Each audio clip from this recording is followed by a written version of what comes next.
1,800 square meter dito po sa Barangay Bubukal pa rin po. Puno ng mga fruit bearing. 500 per square meter. Ayan po. Maliit lang na sukat. Pero napakadami po ng tanim. Mayroon ano to, lansones. Tapos guyabano, dalandan. At dalandan, ito po mga saging. Palabas po ito, tabi niya Barangay Road. Ayan po. Patag lang siya. Guyabano. So maliit lang ang sukat po ito. Maraming makakagusto ng ganito. Guyabano. Pahabaw. Po maganda po. Mga niyog.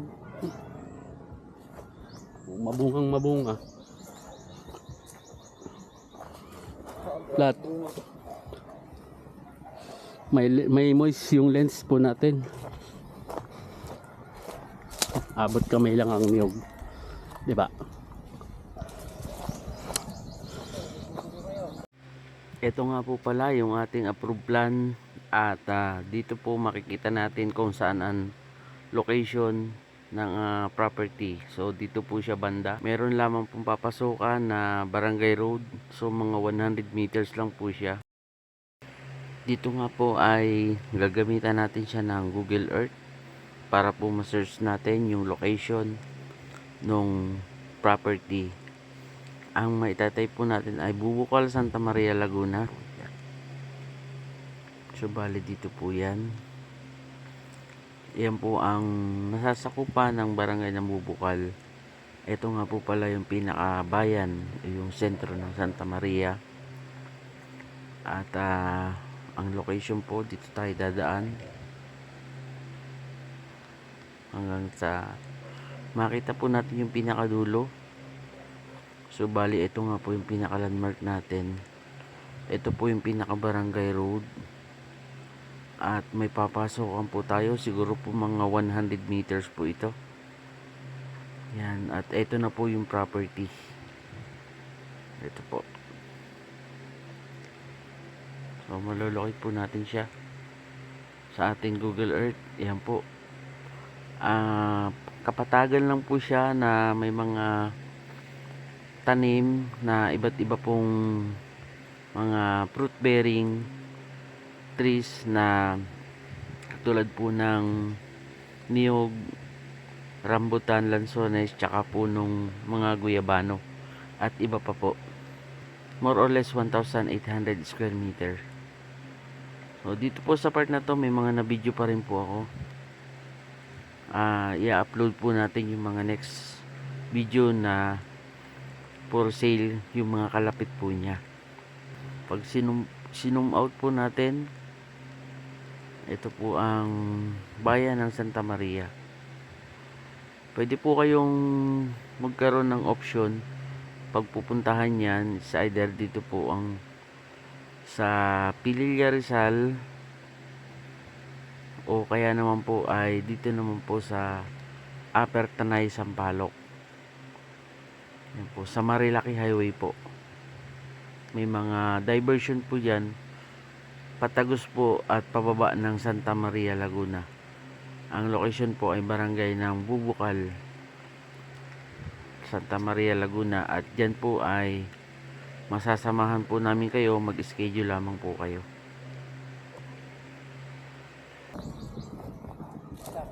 Ito, itak, kuha nyo itak. Pwede kaya? At makapagbuko ng sabaw lang naman. Yan. Hindi nakakyatin eh. Maganda po ito. Sano? Diyan.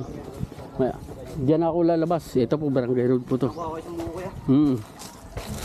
Ayan po. Road na po yan. Ito na po yung 1,800. Kulang-kulang 2,000. square meter na flat land, maraming fruit bearing. Tapos may matapang na aso lang daw po dun. Kaya po lalabas na kami dito.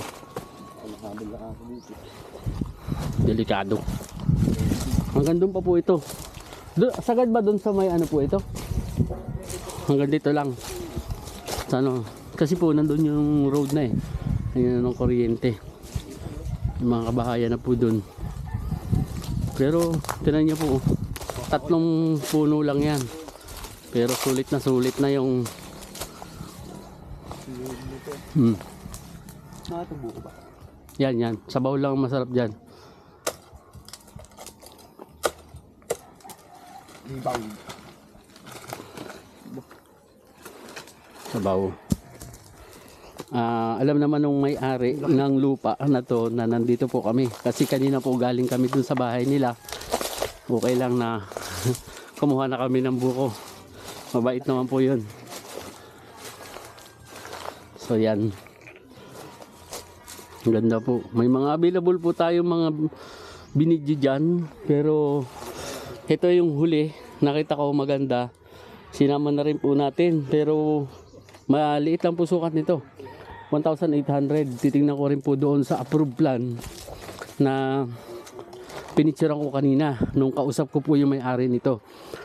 At sa presyo ay magkakaalaman po. Ang pagkakalam ko po ay 500 per square meter ito. Maliit ang sukat. 1,800. Pero quality po maganda oh. May mga ilang pong rambutan at mga dalandan. Guyabano. Hanggang doon pa po ito.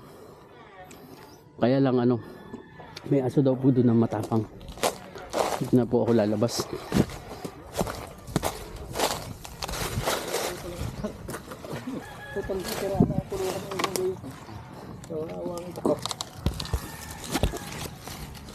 Okay. Ayan na ho. Mula doon. Naku, may mais lang yung ating lens. Mamaya po matatanggal yan.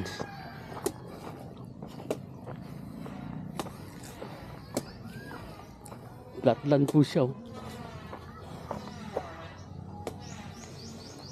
May kuryente na po pati. Malulubat na yung ating pambidyo. Mabilis pabili yung gaya maliliit eh. Mabilis yung ganito. Pero bungad siya oh. Okay ito.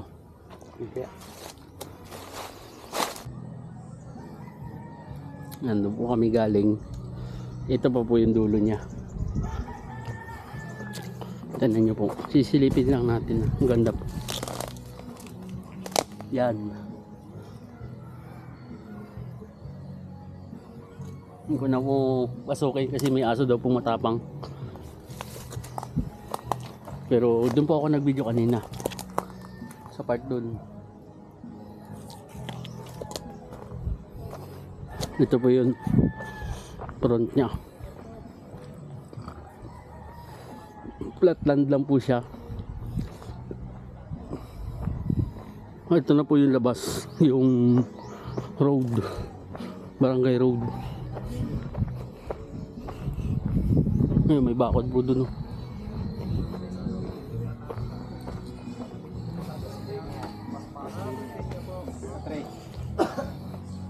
Tama, pagka nadali ko pala yung mga ipin doon. Yan na po yung labas.